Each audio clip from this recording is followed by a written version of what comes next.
बिस्मिल्लाहिर्रहमानिर्रहीम। कुरान पाक के रुशद व हिदायत का पैगाम चूँकि इब्राहीम मिल्लत का पैगाम है, इसलिए कुरान पाक में जगह जगह हज़रत इब्राहीम अलैहिस्सलाम का ज़िक्र किया गया, जो मक्का मदीना दोनों किस्म के सूरतों में मौजूद है। यानी 35 सूरतों की 63 आयतों में हज़रत इब्राहीम अलैहिस्सलाम का ज़िक्र मिलता है। हज़रत इब्राहीम की शान की इस अज़मत के पेशनज़र जो नबियों और रसूलों के दरमियान उनको हासिल है, कुरान मजीद में उनके वाक़ियात को अलग अलग असलूब के साथ जगह जगह बयान किया गया है। एक जगह पर अगर थोड़े में ज़िक्र है तो दूसरी जगह तफ़सील में तज़किरा किया गया है, और कुछ जगहों पर उनकी शान और ख़ूबी को सामने रखकर उनकी शख्सियत को नुमायाँ किया गया है। तौरात ये बताती है कि हज़रत इब्राहीम इराक़ के कस्बा उर के बशिंदे थे और अहले फ़दा में से थे, और उनकी कौम बुत परस्त थी, जबकि इंजील में साफ लिखा है कि उनके वालिद नज़ारी का पेशा करते हैं और अपने काम के अलग अलग कबीलों के लिए लकड़ी के बुत बनाते हैं और बेचा करते थे। मगर हज़रत इब्राहीम अलैहिस्सलाम को शुरू से ही हक़ की बसीरत और रुशद व हिदायत अता फ़रमाई, और वह यह यकीन रखते थे कि बुत ना देख सकते हैं, ना सुन सकते हैं, और न किसी की पुकार का जवाब दे सकते हैं, और ना नफ़ा व नुकसान का उनसे कोई वास्ता है, और ना लकड़ी के खिलौने और दूसरी बनी हुई चीज़ों के और उनके बीच कोई फ़र्क और इम्तियाज़ नहीं। वे सुबह व शाम आँख से देखते कि इन बेजान मूर्तियों को मेरा बाप अपने हाथों से बनाता और गढ़ता रहता है, और जिस तरह उसका दिल चाहता है नाक कान आँखें गढ़ लेता है और फिर ख़रीदने वालों के हाथ बेच देता है। तो क्या ये खुदा हो सकते हैं, या खुदा जैसा या खुदा के बराबर हो सकते हैं? हज़रत इब्राहीम अलैहिस्सलाम ने जब ये देखा कि कौम बुत परस्ती, सितारा परस्ती और मज़ाहिर परस्ती में ऐसी लगी हुई है कि खुदाए बरतर की कुदरते मुतल्लका और उसके एक होने और समद होने का तसव्वुर भी उनके दिलों में बाकी न रहा, और अल्लाह के एक होने के अक़ीदे से ज़्यादा कोई ताज्जुब की बात नहीं रही, तब उसने अपनी हिम्मत चुस्त की और ज़ाते वाहिद के भरोसे पर उनके सामने दीन हक़ का पैगाम रखा और ऐलान किया, ए कौम, ये क्या है जो मैं देख रहा हूँ कि तुम अपने हाथों से बनाए हुए बुतों की परशिरस्त में लगी हुए हो? क्या तुम इस कदर गफलत में ख्वाब में हो कि जिस बेजान लकड़ी को अपने हथियारों से गढ़ कर मूर्तियाँ तैयार करते हो, अगर वे मर्ज़ी के मुताबिक ना बने तो उनको तोड़ कर दूसरे बना लेते हो, बना लेने के बाद फिर उन्हीं को पूजने और नफ़ा नुकसान का मालिक समझने लगते हो? तुम इस खुराफात से बाज आ जाओ, अल्लाह की तौहीद की नज़म लगाओ और उस एक हकीकी मालिक के सामने सारे नियाज झुकाओ जो मेरा, तुम्हारा और कुल कायनात का खालिक व मालिक है। मगर कौम ने उनकी आवाज़ पर बिल्कुल ध्यान न धरा, और चूँकि हक़ सुनाने वाला कान और हक़ देखने वाली निगाह से महरूम थी, इसलिए उसने जलीलुल-क़द्र पैगम्बर की दावत हक़ का मजाक उड़ाया और ज़्यादा से ज़्यादा तमरूद व सरकशी का मुज़ाहरा किया। बाप को इस्लाम की दावत और बाप बेटे का मुनाज़रा। हज़रत इब्राहीम अलैहिस्सलाम देख रहे थे कि शिर्क का सबसे बड़ा मरकज़ खुद उनके अपने घर में कायम है,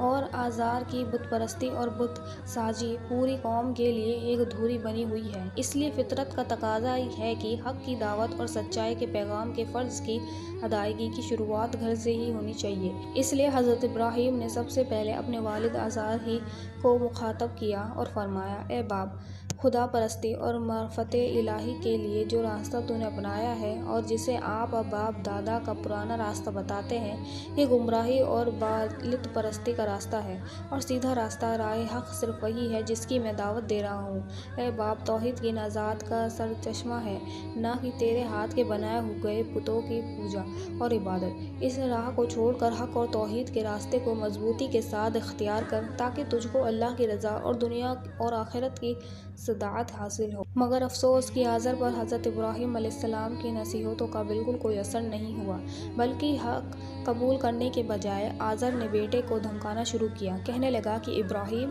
अगर तू बुतों की बुराई से बाज न आएगा तो मैं तुझको पत्थर मार मार कर हलाक कर दूँगा। हज़रत इब्राहीम ने जब ये देखा कि मामला हद से आगे बढ़ गया, और एक तरफ अगर बाप के एहतराम का मसला है, दूसरी तरफ फ़र्ज़ की अदायगी, हक़ की हिमायत और अल्लाह के हुक्म की अताअत का सवाल, तो उन्होंने सोचा और आखिर वही किया जो ऐसे ऊँचे इंसान और अल्लाह की जलीलुल क़द्र पैगम्बर के शान शान था। उन्होंने बाप की सख्ती का जवाब सख्ती से नहीं दिया। हक़ीर समझने और जलील करने का रवैया नहीं बढ़ता, बल्कि नहीं, लुत्फ़ व करम और अच्छे अखलाक के साथ यह जवाब दिया, ए बाप, अगर मेरी बात का यही जवाब है तो आज से तेरा मेरा सलाम है। میں اللہ کے سچے دین اور اس کے پیغام حق کو نہیں چھوڑ سکتا اور کسی حال میں بتوں کی پرستش نہیں کر سکتا۔ میں آج تجھ سے جدا ہوتا ہوں، مگر غائبانہ بارگاہ الہی میں بخشش طلب کرتا رہوں گا تاکہ تجھ کو ہدایت نصیب ہو اور تو اللہ کے عذاب سے نجات پا جائے۔ قوم کو اسلام کی دعوت اور ان کا مناظرہ۔